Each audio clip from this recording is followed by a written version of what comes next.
Okay, last chapter, chapter 48, caring for clients with ostomies on page 851.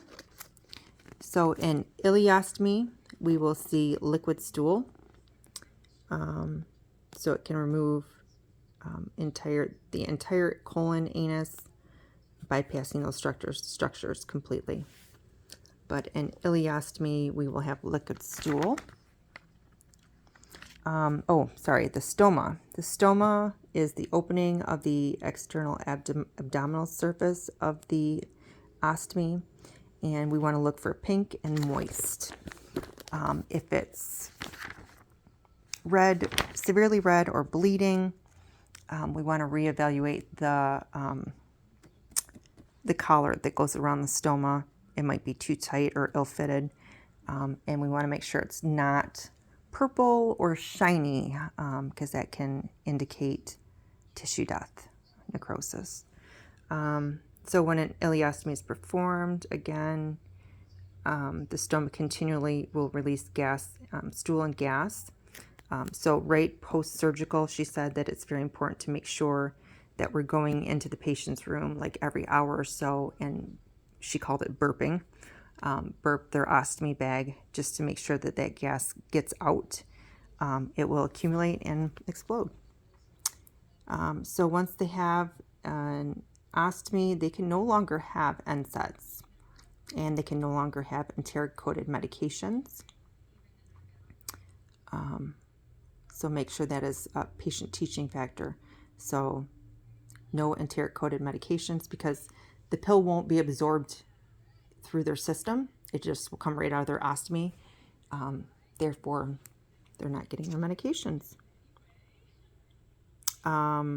Surgical management, we would always refer them to the stomal nurse.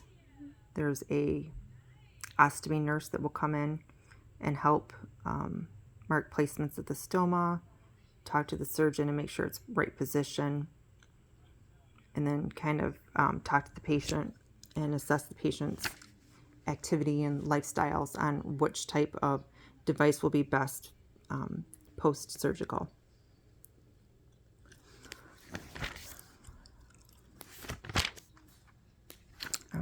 The ostomy appliances, there's a skin barrier, the bag, and then there's a two-piece system.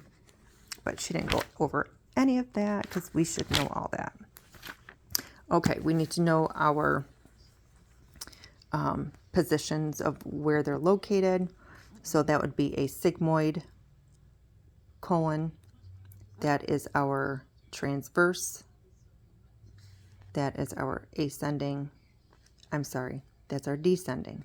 Sigmoid, descending, ascending, and transverse. So in the sigmoid colostomy, feces are solid, those are solid, because obviously they're right at the end of the tract there, so they're going to be solid.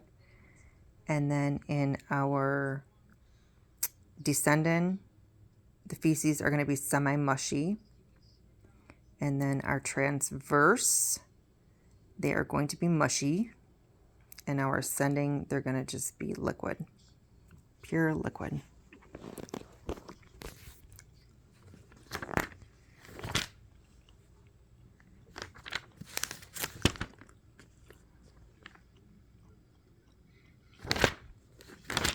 Doesn't seem like there was a whole lot on this chapter.